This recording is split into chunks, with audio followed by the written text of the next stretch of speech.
Hello students, welcome to our channel. So today we are going to start with microbes in human welfare, which is the 8th chapter of your class 12th. तो ये जो chapter है ये 5 major components में divided है. First is microbes in household products. देखो basically microbes in human welfare, पहले chapter मतलब नाम समझ लेते हैं कि हेडिंग कहना क्या चाह रही है. तो माइक्रोब्स मतलब जो भी माइक्रो ऑर्गेनिजम्स हमारे आसपास है जो हम नहीं देख सकते, जिन्हें हमें लगता है कि हमारे लिए हार्मफुल होंगे, वो माइक्रोब्स होते हैं. इन ह्यूमन वेलफेयर मतलब कि माइक्रोब्स कैसे ह्यूमन इंसान हम लोगों के वेलफेयर का ज़रिया बन सकते हैं, हमारे वेलफेयर के लिए काम कर सकते हैं. That is microbes in human welfare.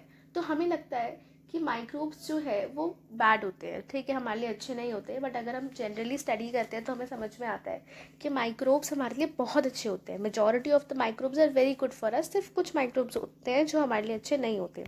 तो इन्हीं माइक्रोब्स को हम हाउस होल्ड प्रोडक्ट्स में यूज़ करते हैं, इंडस्ट्रियल प्रोडक्ट्स में यूज़ करते हैं, सीवेज ट्रीटमेंट में यूज़ करते हैं, बायोगैस प्रोडक्शन में यूज़ करते हैं एज बायो कंट्रोल एजेंट और बायो फर्टिलाइजर्स. तो हम ये समझने वाले हैं कि हम इसे कैसे कैसे इन पाँचों के पाँचों क्राइटेरिया में, पाँचों की पाँचों जगहों पे कैसे कैसे माइक्रोब्स हमारी मदद करते हैं. Besides macroscopic plants and animals, microbes are the major component of biological system on this earth. Besides मतलब macroscopic मतलब बड़े लेवल की चीज़ें जो हमें दिखती हैं, माइक्रो ऑर्गेनिजम्स हमें दिखते थोड़ी हैं. तो वो ये कह रही है, एनसीईआरटी ये कह रही है आपको कि ये जो मैक्रोस्कोपिक चीज़ें हैं, प्लांट्स हैं, एनिमल्स हैं, इनके साथ साथ माइक्रोब्स जो हैं ये भी एक मेजर कंपोनेंट है हमारे बायोलॉजिकल सिस्टम का, अर्थ पे बायोलॉजिकल सिस्टम का. You have studied about the diversity of living organism in class 11th में. आपको पता होगा बायोडाइवर्सिटी के बारे में, कितनी डाइवर्सिटी लिविंग ऑर्गेनिज्म की है. Do you remember which kingdoms among the living organisms contain microorganisms? What are the ones that are only microscopic? तो कौन कौन सा, तो हमें पता है कि आर.एच. विटेकर ने, जो हमारे साइंटिस्ट थे, उन्होंने दिया था 5 किंगडम सिस्टम ऑफ क्लासिफिकेशन, जिसमें उन्होंने 5 किंगडम हमें दी थी. मोनेरा जिसमें ज़्यादातर सारे बैक्टीरियाज थे, प्रोटेस्टा जिसमें सारे प्रोटेस्ट थे, और मोनेरा, प्रोटेस्टा, प्लांट, एनिमल और वायरसेस, प्रायोन्स और वायरॉइड्स जो है वो हमारे किसी भी सिस्टम ऑफ क्लासिफिकेशन में नहीं आए थे. क्यों नहीं आए थे?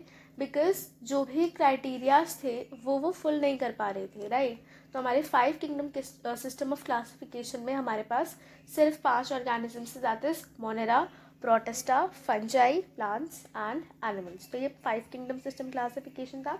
और साथ में वायरसेस, वायरॉइड्स और प्रायोन्स एक अलग कैटेगरी थी, ठीक है. तो ये तो 11th का हो गया. अब हम 12th पर आते हैं. तो माइक्रोब्स जो है वो हर जगह प्रेजेंट होते हैं. तो जैसे हमने ये जो मैंने 5 किंगडम सिस्टम ऑफ क्लासिफिकेशन बताया था, तो मोनेरा जो है इसमें बैक्टीरियाज होते हैं, ठीक है. प्रोटेस्टा जो है इसमें प्रोटेस्ट्स होते हैं.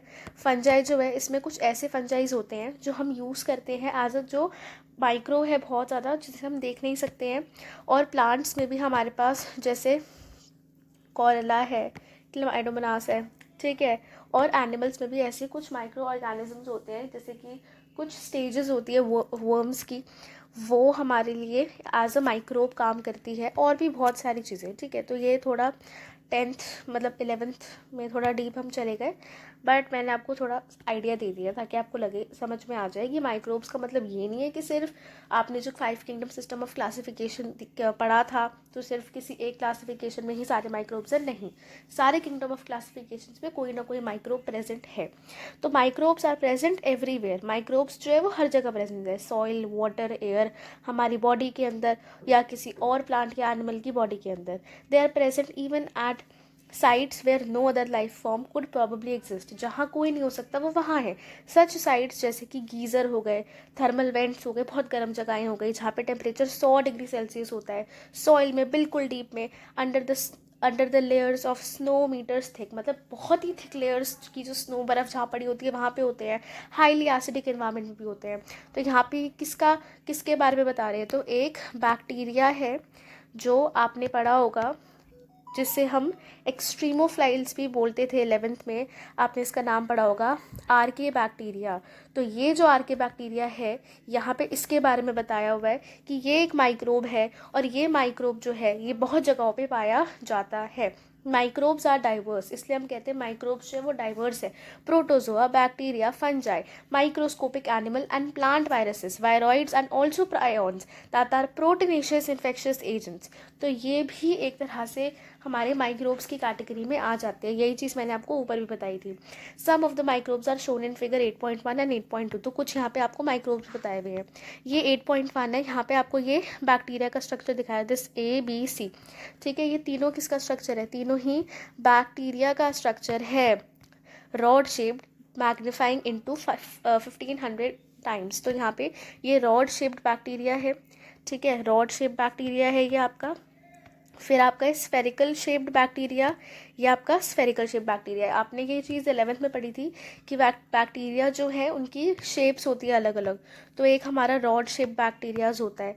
कॉमा शेप्ड बैक्टीरिया होता है, उसको हम विब्रियो बोलते हैं. फिर हमारे पास फ्लैजेला कंटेनिंग होता है, उसे हम स्पाइरलम बोलते हैं बैक्टीरिया. ठीक है, फिर हमारे पास एक बैसिलस भी हम बोलते हैं. ठीक है, तो ऐसे ही अलग अलग शेप्स की, स्फेरिकल शेप्स का होता है तो उसे कोकाई बोलते हैं. मतलब काफ़ी सारी शेप्स के बैक्टीरिया हमारे पास एग्जिस्ट करते हैं. तो एक ही आपको रॉड शेप की शक्ल दिखाई हुई है, स्ट्रक्चर दिखाया हुआ है, ये राउंड का दिखाया हुआ है. और ये वाला है rod shaped flagella, bacterium containing flagella. ये इसके पास ये फ्लैजेला है and this is the rod shaped bacteria. ठीक है, उसके बाद हमें यहाँ पे कुछ वायरसेस की फ़ोटो दिखाई हुई है. ये वायरस आपने 11th में पढ़ा हुआ है, दिस इज़ बैक्टीरियोफेज. ठीक है, ये जो है ये नया वायरस है, मतलब ये आपने नहीं देखी इसकी शक्ल.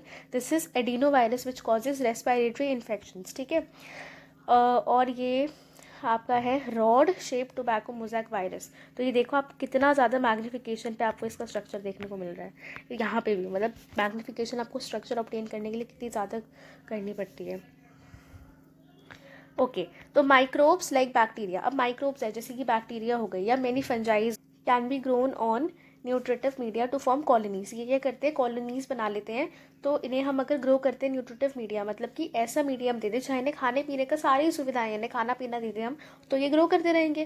That can be seen with necked eyes. तो हम क्या करते हैं, जैसे एक माइक्रोब है भाई, तुम्हें ये दिख रहे थे क्या नेक्ड आइज से? नहीं दिख रहे थे, हमें भी नहीं दिख रहे थे, किसी को नहीं दिख रहे थे. तो हमने इन्हें कैसे देखा? हमने मतलब माइक्रोस्कोप की वजह से इन्हें देखा, बहुत ज़्यादा जूम करके देखा. लेकिन अगर हम चाहते हैं कि हमें पता चले कि बैक्टीरिया ग्रो कर रहे हैं, तो हम क्या करेंगे? बैक्टीरिया है, ठीक है, और उसको न्यूट्रिटिव मीडिया दे दिया, उसका छोटा सा सैंपल, हमें पता है कि इसके अंदर एक बैक्टीरिया, उसको इंसर्ट किया, तो हमें वैसे तो वो दिखेगा नहीं, लेकिन बाद में जब वो रिप्रोड्यूस करेगा तो वो एक कॉलोनी बना लेगा. तो ऐसे हमें बैक्टीरिया फिर नेक्ड आइस दिखने लग जाएगा. नेक्ड आइस मतलब हमारी नॉर्मल आंखें बिना किसी माइक्रोस्कोप के.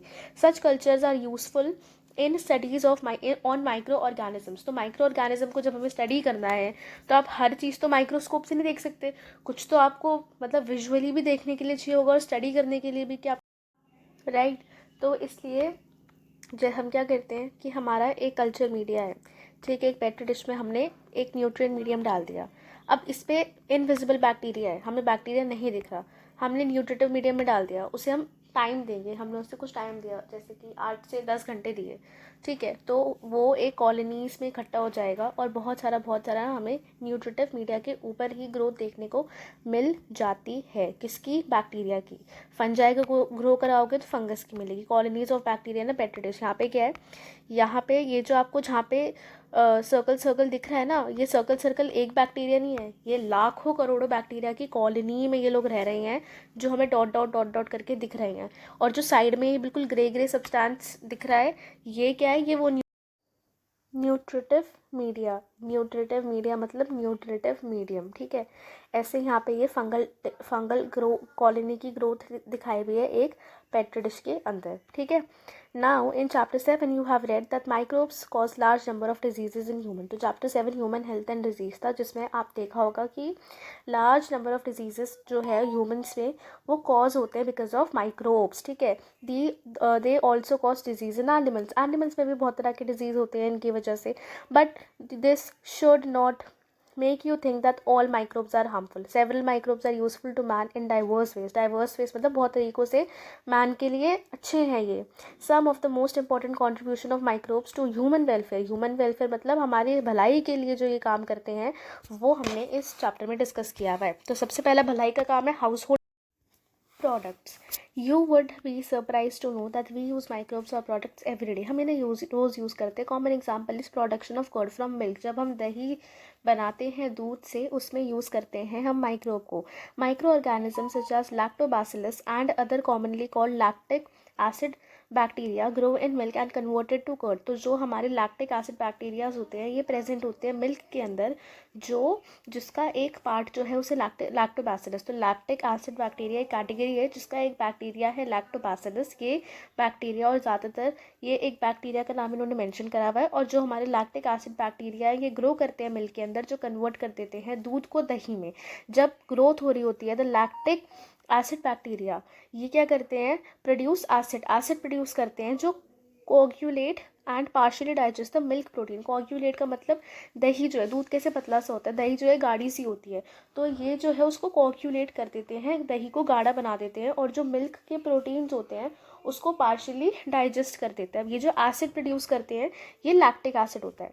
ठीक है, तो ये लैक्टिक एसिड प्रोड्यूस करते हैं, जो गाढ़ा कर देता है, कोagulate कर देता है मिल्क को, और मिल्क प्रोटीन्स को थोड़ा सा डाइजेस्ट कर देता है, और जो हमारा बनता है उसे हम बोलते हैं दही. A small amount of curd added to the fresh milk as inoculum और स्टार्टर. इनोक्यूलम का मतलब स्टार्टर होता है, which contains millions of LAB. तो हमें क्या करना होता है, इनिशियली हमें जब दूध से दही जमानी होती है, तो थोड़ी सी दही, हमें चाहे 1 चम्मच दही और दूध के अंदर मिलानी होती है, जिससे ये एज अ इनोक्यूलम और स्टार्टर काम करता है, और फिर हमारी दही जम जाती है, विच एट सूटेबल टेम्परेचर्स मल्टीप्लाई. अब आपने कभी सुना होगा कि घर में मम्मी या कोई भी, आप खुद भी अगर दही जमा रहे हो, तो उसको एक गर्म जगह पे आप रख देते हो ताकि वो गर्म रहे, एक ऐसी जगह पे जहाँ पे उसका सूटेबल टेम्परेचर हो, जहाँ पे मल्टीप्लिकेशन जल्दी हो, दही सही से जम जाए. हम कहते हैं ना दही अच्छी जमी है या दही ख़राब जमी है, उसका मतलब क्या है कि आपके लैक्टिक एसिड बैक्टीरिया ने कितना अच्छे से काम किया है, उसके लिए उससे आपको टेम्परेचर देना पड़ेगा,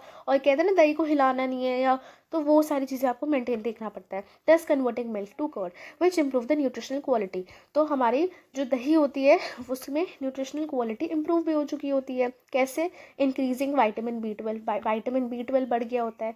इन our stomach too the LAB plays a very important role in checking disease causing microbes. तो जब हम दही खाते हैं तो दही के साथ साथ हम लैक्टिक एसिड बैक्टीरिया भी खाते हैं. तो जब हम ये बैक्टीरिया हमारी बॉडी में जाता है, अब आप कहोगे कि ये तो हमारी बॉडी में जा रहा है, oh my God bacteria body में जा रहा है, अरे ये अच्छा है बैक्टीरिया. ठीक है, तो अगर बॉडी में जा रहा है तो अच्छी बात है, तो बेनिफिशियल रोल प्ले करता है. क्या रोल प्ले करता है, checking the disease causing microbe.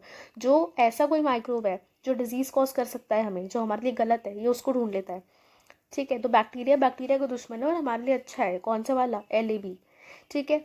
The dough क्या होता है, जैसे आटा गूंद देते हैं, तो जो स्टफ़ जिससे रोटी बनाते हैं, तो वैसे उस स्ट्रक्चर को हम डो बोलते हैं, which is used for making food. तो अगर आपको डोसा बनानी है, इडली बनानी है, तो भी आपको डो प्रिपेयर करना होता है.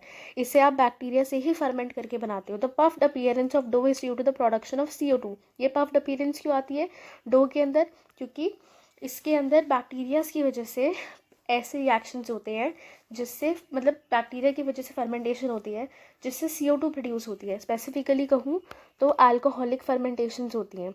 अल्कोहलिक फर्मेंटेशन होती है जिसका एक प्रोडक्ट आपका CO2 गैस बनता है. तो can you tell which metabolic pathway results, तो alcoholic fermentation results in the formation of CO2. ठीक है.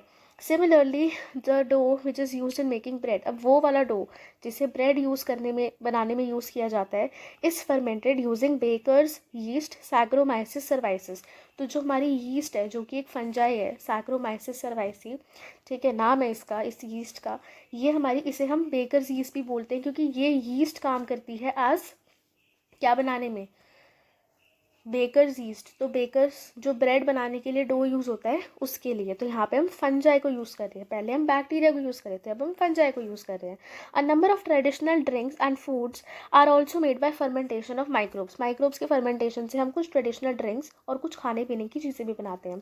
Toddy a traditional drink of some parts of southern India में ये एक ट्रेडिशनल ड्रिंक है, जिसे आप फर्मेंटिंग सैप फ्रॉम पाम. तो पाम ट्रीज जो है उसके साप से आप फर्मेंट करके जो बनाते हो ड्रिंक, उसे टॉडी बोला जाता है. कहाँ पे बनती है ये, सदर्न इंडियन स्टेट्स में.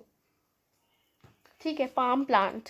ठीक है, तो microbes are also use to ferment fish. Microbes का फिश को फर्मेंट करने में यूज़ कर सकते हो, सोयाबीन को फर्मेंट करने में यूज़ कर सकते हो, बैम्बू शूट्स को फर्मेंट करने के लिए यूज़ कर सकते हो टू मेक फूड्स, अलग अलग वेराइटी के फूड्स बनाने के लिए, जैसे कि आप टोफू बना रहे हो, ठीक है, और सोफू बना रहे हो, फिर सोया सॉस बना रहे हो, तो ये आपके फर्मेंटेशन के ही प्रोडक्ट्स होते हैं। अब चीज़ कैसे बनती है माइक्रोब से?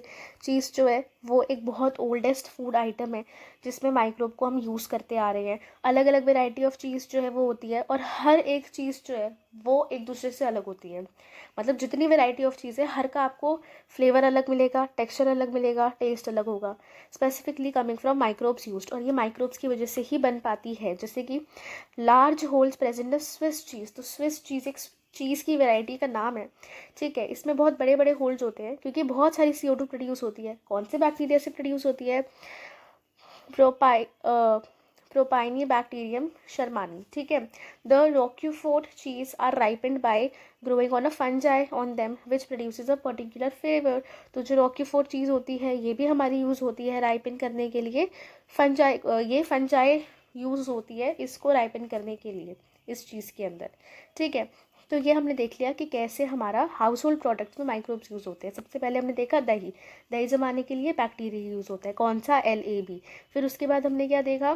दही से क्वालिटी भी अच्छी हो जाती है, मतलब दही की क्वालिटी अच्छी हो जाती है, न्यूट्रिशन वैल्यू बढ़ जाती है। फिर हमने देखा कि जो डो होता है हमारा, डोसा इडली बनाने में हम यूज़ करते हैं, उसके लिए हमें CO2 चाहिए होती है जो कि बैक्टीरिया ही बना के हमें देता है। फिर उसके बाद हमारा जो कुछ ट्रेडिशनल ड्रिंक है जैसे कि टोडी हो गई, इसके लिए हमें क्या चाहिए होता है? इसके लिए हमें फर्मेंटेशन करना होता है, और फर्मेंटेशन इसकी करने के लिए हमें भी फिर से बैक्टीरियाज वगैरह के, जैसे बेकर यीस्ट होती है, बेकर्स यीस्ट होती है, ये मेकिंग ब्रेड में हमारे काम आती है, ठीक है। और जो हमारा बाकी हमने फिर चीज़ को देखा, ठीक है। अब जैसे हमने यहाँ पे टॉडी देखा, टॉडी की बात कर रहे थे हम, तो ये एक ट्रेडिशनल ड्रिंक है जो आप फर्मेंट करते हो। किसको फर्मेंट करते हो? सैप फ्रॉम पाम्स को फर्मेंट करके बनाते हो। फिर चीज़ है उसको आप बैक्टीरिया का यूज़ करते हो। स्विस चीज़ जो है उसमें बैक्टीरिया का यूज़ करते हो, ये बैक्टीरिया का नाम हो गया। रॉकी फूड चीज़ जो है ये आप फंजाई का यूज़ करते हो इसको बनाने के लिए, ठीक है। अब हम देखेंगे microbes in industrial products. Industrial products यानी कि जो इंडस्ट्रीज़ है उसमें हमारा कैसे हेल्प करते हैं microbes. Even in industry microbes are use to synthesize a large number of product valuable to human. Industry में भी हमारे भले के लिए बहुत काम होता है। Beverages and antibiotics are some example.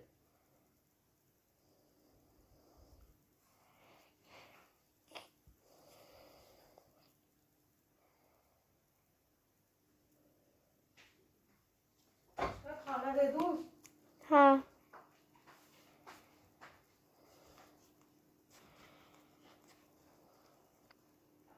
Beverages और एंटीबायोटिक्स जो है ये कुछ एग्जाम्पल्स है। Production of an industrial scale requires growing microbes in very large vessels called fermenters. तो जब हमें इंडस्ट्रियल स्केल पे ग्रोथ करनी होती है माइक्रोब्स की, तो हम बड़े बड़े वेसल्स पे करते हैं जिन्हें हम फर्मेंटर्स भी बोलते हैं, ठीक है। ये फर्मेंटर्स की पिक्चर है, देखो कितने बड़े बड़े हैं, मतलब फ़ोटो में छोटे लग रहे हैं पर इनके आगे इंसान छोटा बहुत होगा, अगर इंसान के साथ कंपेयर करो तो ये बहुत बड़े होते हैं, ठीक है। फर्मेंटेड बेवरेजेस, फर्मेंटेड बेवरेजेस, तो बेवरेजेस को हम फर्मेंटेशन के थ्रू बनाते हैं, ठीक है। बेवरेजेस क्या होते हैं? तो हमारी जो जूसेस होते हैं, जो ड्रिंक्स होती हैं, उन्हें हम बेवरेजेस बोलते हैं। बेसिकली जितनी भी ड्रिंक्स होती हैं वो बेवरेजेस होते हैं। तो उसमें आपके बहुत सारी तरीके की ड्रिंक्स आ जाती है, जैसे कि microbes specially yeast have been used from time immemorial for the production of beverages like wine, beer, whiskey, brandy और rum। नाम सुनते ही तुम थोड़ा या तो खुश हो गए होगे या शॉक हो गए होगे कि NCERT में कैसे है ये, ठीक है। तो पढ़ लो, साइंस वाले हो तुम। तो देखो माइक्रोब्स स्पेशली यीस्ट, तो माइक्रोब्स जो है जैसे कि यीस्ट है, तो ये हम बहुत टाइम से यूज़ कर रहे हैं बेवरेजेस का प्रोडक्शन करने के लिए, क्योंकि ये जो महान चीज़ें हैं ये टाइम इम्मेमोरियल बहुत ही सालों से प्रोड्यूस हो रही हैं। तो प्रोड्यूस कैसे हो रही है? यीस्ट की वजह से प्रोड्यूस हो रही हैं। For this purpose the same yeast Saccharomyces cerevisiae used for bread making and commonly known as brewer's yeast. तो ये जो सैक्रोमाइसिस सर्वाइसिस है इसको हम बेकर्स यीस्ट भी बोलते हैं और इसको हम ब्रूअर्स ईस्ट भी बोलते हैं। बेकर्स ईस्ट क्यों बोलते हैं? क्योंकि ये ब्रेड बनाने में काम आती है। ब्रूअर्स ईस्ट से हम इसलिए बोलते हैं क्योंकि ये शराब बनाने के काम आती है, अल्कोहल बनाने के काम आती है। वैसे तो ज़्यादा तुमने पढ़ ली है साइंस, तो तुम्हें इतना तो पता होगा कि इथेनॉल होती है जो कंज्यूम की जाती है, बट एनीवेज तो is used in fermenting malted cereals and fruit juices to produce ethanol। Ethanol बनाने के काम आती है हमारी सैक्रोमाइसिस सर्वाइसिस। ये फर्मेंटेशन कर देती है माल्टेड सीरियल्स का और फ्रूट जूसेस का, जिससे इथेनॉल बनती है। जैसे आपने सुना होगा ना कि ज़्यादातर जो ग्रेप्स होते हैं उसके फर्मेंटेशन से इथेनॉल प्रोड्यूस की जाती है। which result is the product, okay, ये सब छोड़ो। Depending on the type of raw material used for fermentation and the type of processing with और without distillation different types of alcohol drinks are obtain. तो basically हम कौन सा raw material use कर रहे हैं, जैसे हम ग्रेप्स यूज़ कर रहे हैं या कोई सीरियल्स यूज़ कर रहे हैं, या अगर हम फ्रूट यूज़ कर रहे हैं तो ग्रेप्स यूज़ कर रहे हैं, कौन से टाइप का फ्रूट यूज़ कर रहे हैं, तो उस पर डिपेंड करता है। और किस टाइप ऑफ प्रोसेसिंग है, जैसे कि जब हम इथेनॉल बनाते हैं तो इथेनॉल के फर्मेंटेशन में दो प्रोसेसेस होते हैं, एक होता है विद डिस्टिलेशन, एक होता है विदाउट डिस्टिलेशन। तो जो विद डिस्टिलेशन वाला होता है उसके अंदर विद, और जो विदाउट डिस्टिलेशन वाला होता है, तो बेसिकली इन दोनों में फ़र्क ये होता है क्योंकि आपके जितना मतलब विदाउट और विद डिस्टिलेशन में अल्कोहल प्रोड्यूस जो है वो इथेनॉल जो आप प्रोड्यूस होते हैं उसमें उसकी क्वांटिटी कितनी ज़्यादा है और कितनी कम है, मतलब कितना ज़्यादा कॉन्सेंट्रेशन प्रेजेंट होता है। ठीक है, तो जैसे कि जो हमारी विथ डिस्टिलेशन वाली होती है, तो विथ डिस्टिलेशन के केस में हमारी जो अल्कोहल की क्वांटिटी है, अल्कोहल का कॉन्सेंट्रेशन है वो ज़्यादा होता है, और विदाउट में अल्कोहल का कॉन्सेंट्रेशन कम होता है। तो विथ डिस्टिलेशन वाली ड्रिंक्स जो है वो ये इन दोनों में डिफ्रेंसिएशन हो गया। तो इसलिए हम कहते हैं कि डिपेंडिंग अपॉन कौन सा रॉ मटेरियल यूज़ हो रहा है और कौन सी टाइप ऑफ प्रोसेसिंग है, different types of alcoholic drinks are obtain. अलग अलग तरीके की अल्कोहलिक ड्रिंक्स हमें मिलती हैं। जैसे कि वाइन और बियर जो है ये विदाउट डिस्टिलेशन वाली है, मतलब इसमें अल्कोहल की क्वांटिटी कम होती है। Whereas whisky, brandy and rum are produced by distillation of fermented broth. ठीक है, फर्मेंटेड ब्रॉथ का फर्मेंटेशन से होता है और इसमें अल्कोहल की क्वांटिटी ज़्यादा होती है। The photograph of a fermentation plant is shown. ये फोटोग्राफ एक फर्मेंटेशन प्लांट की, अब देख लिया कितने बड़े बड़े होते हैं ये फर्मेंटर्स और ये वेसल्स जो भी ये लोग यूज़ करते हैं। बंदा देखो यहाँ पे खड़ा हुआ है और उसके ऊपर भी उसने कितनी सीढ़ियाँ लगा रखी है, तब जाके वो टॉप तक भी कैसे ही पहुँच पाया। तो अब हमने देखा कि कैसे हमारा इंडस्ट्रियल प्रोडक्ट जो कि एक बेवरेज है उसमें कैसे हमारा यूज़ होते हैं माइक्रोब्स। अब हम देखेंगे एंटीबायोटिक्स में। Antibiotics produced microbes are regarded as one of the most significant discoveries of the 20th century. Antibiotics मिल गई थी तो ये बहुत ही बड़ी डिस्कवरी थी 20th सेंचुरी की, and have greatly contributed towards the welfare of human society. और बहुत ही वेलफेयर, अगर आपने हिस्ट्री पढ़ी होगी 10th तक भी पढ़ी है तो भी आपको पता होगा कि कैसे हमारा मेडिसिन का कितना अच्छा यूज़ होता है, कि वॉर्स वगैरह होती है इतना खून खराबा होता है, और वैसे भी आपको पता ही है कि wars leads to a lot of blood loss, फिर चाहे वो आपके दुश्मन का ही क्यों ना हो या फिर वो आपके खुद की कंट्री के सोल्जर्स का क्यों ना हो। और मतलब ऐसे टाइम पे ट्रीटमेंट्स के लिए अगर आपको मेडिकल के लिए कुछ बहुत अच्छा मिल जाए तो कितनी अच्छी बात होती है। एंड हैव ग्रेटली कौन, तो बहुत अच्छा वेलफेयर, बहुत अच्छा काम एंटीबायोटिक्स ने किया था। Anti is a Greek word, anti जो है ग्रीक वर्ड है जिसका मतलब होता है अगेंस्ट, एंड बायोटिक मतलब life, together means against life. अब अगेंस्ट लाइफ में ये जो हम कह रहे हैं, पर देखो एंटीबायोटिक से तो हमें फ़ायदा हो रहा है, एंटीबायोटिक से हम तो जिंदा रह रहे हैं, तो हम क्यों कह रहे हैं कि अगेंस्ट लाइफ। तो अगेंस्ट लाइफ क्यों, against is the context of disease causing organism, कि जो ऑर्गेनिज्म हमें डिजीज कॉज कर रहा है हम उसको मार रहे हैं तो वो उसकी लाइफ के अगेंस्ट है, तो इसलिए antibiotic. Whereas with reference to human they are pro life and not against. Pro life मतलब हमारे लिए तो जीवन है, और नॉट अगेंस्ट यहाँ पे मेंशन नहीं है, पर जो वर्ल्ड वॉर टाइम अच्छा है यहाँ पे। ठीक है, चलो फिर पढ़ते हैं, तभी बताती हूँ ये point. Antibiotics are chemical substances which are produced by some microbes and can kill or retard the growth of other disease causing microbes। तो एंटीबायोटिक्स क्या है, ये वो केमिकल सब्सटेंसेस होते हैं जो कुछ माइक्रोब्स प्रोड्यूस करते हैं, और ये जो माइक्रोब्स इन सब्सटेंसेस को, इन केमिकल्स को प्रोड्यूस करते हैं, ये केमिकल्स किल कर देते हैं, मार देते हैं, या फिर किसी और दूसरे माइक्रोब की ग्रोथ नहीं होने देते जो आपको बीमारी कॉज करे। You are familiar with the use of antibiotic penicillin. Penicillin का नाम बहुत बार सुना होगा, ठीक है।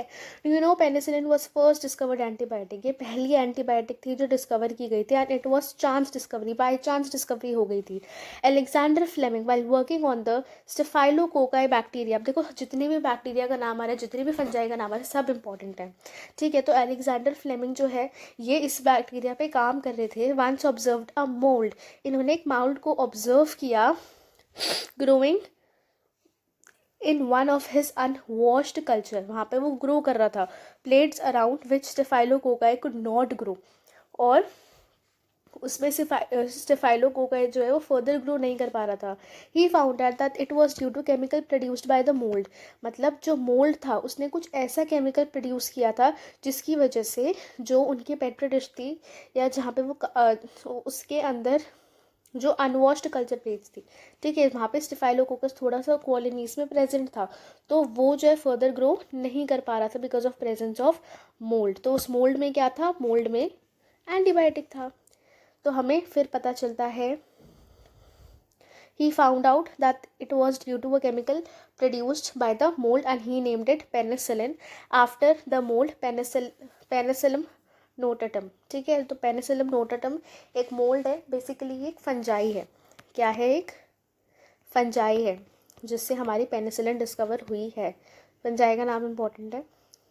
However, it was full potential as an effective antibiotic was established later by Ernest Chain and Howard Florey। तो इन्होंने बताया था इसका पूरा पोटेंशियल अच्छे तरीके से कि कैसे इसको हम और ज़्यादा एंटीबायोटिक के लिए यूज़ कर सकते हैं, और इसका फुल पोटेंशियल डिस्कवर किया था कि कौन कौन सी बीमारियों में इसको यूज़ किया जा सकता है।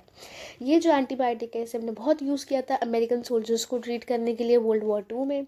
Fleming, Chain and Florey were awarded the Nobel Prize in 1945 for this discovery. इन्हें नोबेल प्राइज़ भी मिला था। काम इतना अच्छा करोगे तो नोबेल प्राइज़ तो मिलेगा ही। आफ्टर पेनिसिलिन, बहुत अच्छी बात है कि वैसे आप लोगों को भी कुछ ऐसा करना चाहिए। Penicillin other antibiotics were also purified from other microbes. तो पेनिसिलिन जो है ये अदर आफ्टर पेनिसिलिन और भी बहुत सारी एंटीबायोटिक्स थी जो और भी अलग अलग माइक्रोब से हमने निकाली, ठीक है। Antibiotics have greatly improved our capacity to treat deadly diseases. तो एंटीबायोटिक्स से हम काफ़ी डेडली डिजीजेस जो है उनसे बच पाए हैं, जैसे कि प्लेग, वूपिंग कफ को काली खांसी भी कहा जाता है, डिप्थीरिया गल घोटू बोला जाता है इसे, लेप्रोसी कुष्ठ रोग इसे कहा जाता है, which use to kill millions all over the globe. ये मिलियंस लोगों को किल कर देता था, पर अब हमारे पास इसका इलाज है। Today we can not imagine this world without antibiotics. और आज की दुनिया में तो एंटीबायोटिक के बिना इलाज ही नहीं है किसी, मतलब इमेजिन ही नहीं कर सकते, बिकॉज इतनी ज़्यादा एंटीबायोटिक्स जो है हम इतने ज़्यादा डिपेंडेंट हो गए हैं, और हमारे मतलब बेसिकली मोर्टालिटी रेट बहुत कम हुआ है पहले के टाइम से अगर कंपेयर किया जाए, just because of the discoveries of medicine. अब यहाँ पे ना एक क्वेश्चन दिया हुआ है, can you name some other antibiotics to find out their sources. तो और कौन कौन सी एंटीबायोटिक्स हो सकती है हमारे पास? तो एंटीबायोटिक्स हो सकती है जैसे हमारे पास स्ट्रेप्टोमाइसिन है, जो स्ट्रेप्टोमाइस क्रेसियस जो हमारा बैक्टीरिया माइक्रोब है उससे प्रोड्यूस हुई है। तो ऐसे हम काफ़ी सारे और भी ज़्यादा हैं। Now chemicals, enzymes and bio active molecules. Okay, तो कुछ केमिकल्स हैं, कुछ एंजाइम्स हैं, कुछ बायो एक्टिव मॉलिक्यूल्स हैं जिसके अंदर भी हमारा जो भी इंडस्ट्रियल प्रोडक्शन में हम जिसमें माइक्रोब्स का यूज़ करते हैं, जैसे कि माइक्रोब्स को हम कमर्शियल और इंडस्ट्रियल प्रोडक्शन में यूज़ करते हैं, जैसे ऑर्गेनिक एसिड, अल्कोहल और enzyme. Acid examples of acid producers, Aspergillus niger a fungus of citric acid. तो सिट्रिक एसिड कौन प्रोड्यूस करता है? Aspergillus niger. एसिडोबैक्टर क्या प्रोड्यूस करता है? Acetic acid. तो एसिटिक एसिड एक बैक्टीरिया प्रोड्यूस कर रहा है, सिट्रिक एसिड एक फंजाई प्रोड्यूस कर रहा है, क्लोस्ट्रीडियम ब्यूटाइलाइसियम एक बैक्टीरियम प्रोड्यूस कर रहा है, सॉरी ये बैक्टीरियम ब्यूटायरिक एसिड प्रोड्यूस कर रहा है, and lactobacillus a bacterium of lactic acid. तो मैंने यहाँ पे ऊपर आपको बताया था कि लैक्टिक एसिड प्रोड्यूस करता है, यहाँ पे मेंशन था lactic acid bacteria lactic acid produce करता है ना, हमने पढ़ा हुआ है ये। अजीब बड़ा है। Yeast saccharomyces cerevisiae is used for commercial purpose, इसको हम कमर्शियल प्रोडक्शन में यूज़ करते हैं ऑफ इथेनॉल। ठीक है, microbes are also use for the production of enzymes, enzyme production के लिए भी मैंने यूज़ करते हैं। Lipases are used in detergent formulation and are help in removing oily stain from the laundry. जो भी हमारे कपड़े होते हैं उन पे ऑयली दाग जो लग जाते हैं, स्टेन्स जो लग जाते हैं, उनको रिमूव करने के लिए हम लाइपेस का यूज़ करते हैं, जो कि डिटर्जेंट के अंदर प्रेजेंट होता है। You have notice that the bottle of a fruit juice, हमने नोटिस किया होगा कि जो एक फ्रूट जूस की बॉटल होती है, ठीक है, जो हम बाहर से जूस खरीदते हैं, from market are clearer as compare to those at home. घर पे अगर आप जूस निकालो, मौसमी का आप जूस निकाल रहे हो, संतरे का जूस निकाल रहे हो, वो इतना क्लियर नहीं होता जितना आपको बाहर के जो प्रोसेस्ड डब्बे जो होते हैं उनका जूस दिखेगा उतना clear. This is because the bottled juice are clarified because of by the use of pectinase and protease. जो पेक्टिनेज और प्रोटीएज जो है, पेक्टिन क्या करता है, सेल वॉल का एक कॉम्पोनेंट है, तो पेक्टिएज का यूज़, पेक्टिनेज का हमने यूज़ किया तो वो कॉम्पोनेंट टूट जाएगा, तो सेल वॉल ब्रेक हो जाएगी। ऐसे ही हम क्या करते हैं, प्रोटीन प्रेजेंट है तो प्रोटीएजेस का यूज़ अगर हम कर देते हैं तो उससे क्या हो जाता है, प्रोटीन का ब्रेक डाउन हो जाता है।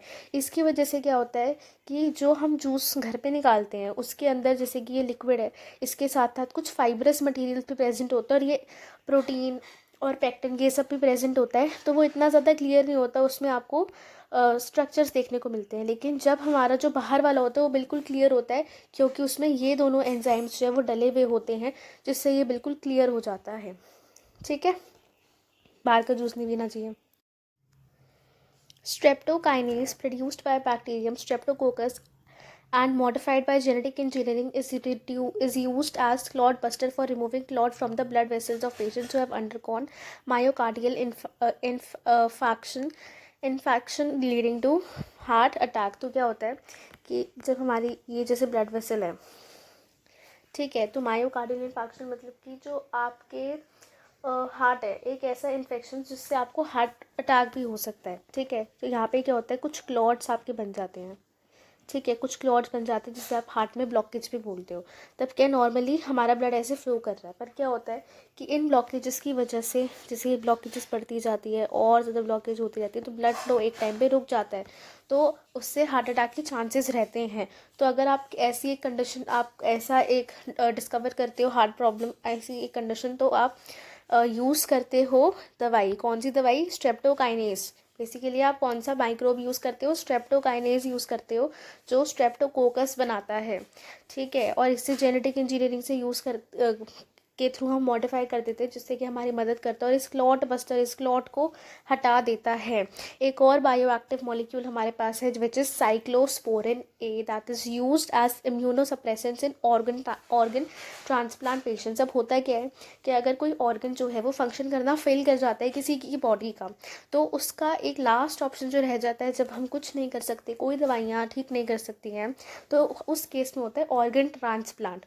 ऑर्गन ट्रांसप्लांट आपने सुना होगा कि आपके किसी क्लोज रिलेटिव से ही होता है, और बहुत सारी चीज़ों की मिस मैचिंग होती है, और जिसका सबसे क्लोजेस्ट मैच देखा जाता है उसका ही ऑर्गन जो है वो ट्रांसप्लांट किया जाता है पेशेंट को। तो अब क्या होता है कि हमारी जो इम्यूनिटी होती है, जो हमारा इम्यून सिस्टम है, उसे पता है कि कौन से सेल्स उसके खुद के हैं, कौन सा ऑर्गन उसका खुद का है और कौन सा बाहर से आया है। तो उसे लगता है कि ये बाहर से आया है, तो वो इस पर अटैक करने की कोशिश करता है, अटैक करना शुरू करता है। तो हमारे इम्यून सिस्टम को सप्रेस करने के लिए कि वो इस पर अटैक ना करे और ऑर्गन अपना काम अच्छे से कर पाए, इंसान ज़िंदा रहे, यही तो हम चाह रहे थे।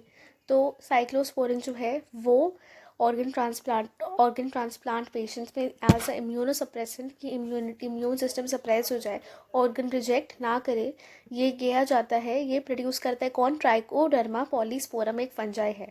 Statins produced by yeast Monaskis purpurus have been commercialized as blood cholesterol lowering agents। तो ब्लड में कोलेस्ट्रॉल का अमाउंट ज़्यादा है, अब आपको उसे लोअर करना है, तो आप चाहोगे कि और ब्लड में कोलेस्ट्रॉल ना बढ़े, उसके लिए क्या होता है, स्टैटिन जो है ये हमारा एक बायोएक्टिव मॉलिक्यूल है, जो कि हमें यीस्ट से मिलता है। कौन सी यीस्ट से मिलता है, मोनास्किस पर्परस यीस्ट से हमें मिलता है।